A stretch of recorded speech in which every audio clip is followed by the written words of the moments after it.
con đâu thế? Nó con đâu đấy? Ok, ok, cái con đó. Ní, thum. Khởi lại muốn nghe hay hi.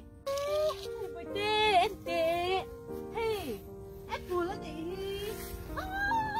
Apple cô, apple. Tao lên apple lên thì. Wow, ôi, hay tầm lực tục đi.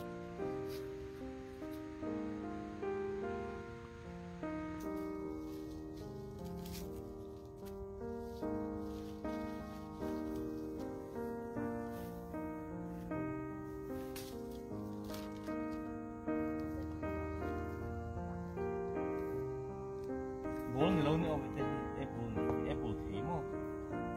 Lâu lắm.